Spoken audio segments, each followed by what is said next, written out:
नमस्कार बंधुगण, कहानी दुनिया को आपण मानक स्वागत। आजिर कहानीर ना है चोरी धन।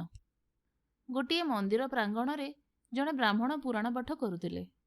कथा प्रसंग से कहले जड़े अन्यर संपद चोरी कर नहीं पारे, किंतु ताकू से उपभोग करि पारे नहीं। डाबू, हाबू और गाबू नामक तीन चोर ब्राह्मणर यह मंतव्य शुणी पकेले। से माने परस्पर खुआकुई हेले, आज राति ब्राह्मण बापुड़ा घर चोरी करिबा, देखिबा ता संपत्ति आमे उपभोग करि पारुचु ना नाही। बुढ़ा तो भारी पंडित पणिया देखौची। अधा राति रे तीन चोर ब्राह्मण घरे पशिले। ब्राह्मण और ब्राह्मणी को बांधी पकई सेमानकु मुह बंद करी घरे थिबा सुना रूपा बासनकुसन सबको गंठी पकई नहीं गले।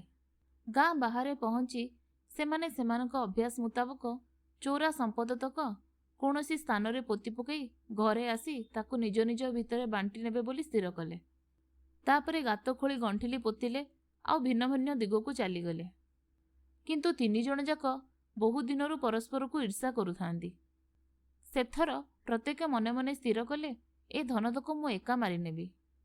डाबू किछि दूर जाइछि, देखिला गोटे कूओ। से कूओ भितर को गोटे पाहच को ओल्है जाई अन्य दुई जण दूर को चली जिबा जाए नीरवरे अपेक्षा कला। हाबू किछि बाट जाई देखिला गोटे स्थान रे इटा तैयारी होउछि। से इटा भाटी पछपटे लुचि रहिला। तापरे किछि इटा भी चोरी करी सेठारो जाई पोता गंठिली बाहर कला। इटा तथा गंठिली धरी किछि बाट जाई से गंठिली गोटिक कूओ भितर को पकई देला। गंठिली जाई डाबू मुंडरे बाजिला। से चेता हराई पानी भितर को खसी पड़ला। हाबुर केते खंडी इटा अवश्य प्रयोजन थिला, किंतु सेही रातिरे से ताहा चोरी करि नथिले भी चली थांता। किंतु विनाशकाले विपरीत बुद्धि से इटा तक धरी अति क्षिप्र गति सेठारु चली जावाकू चेष्टा कला।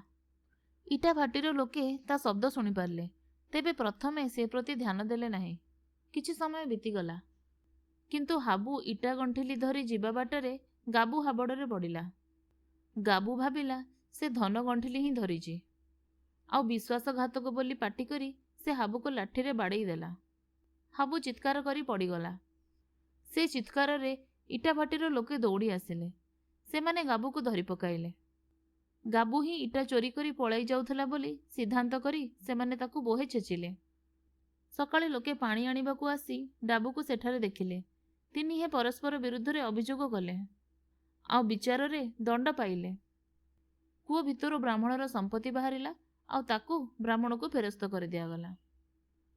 आपण माने शुणुथुले जह्नमामूर गोटे गप, चोरी धन।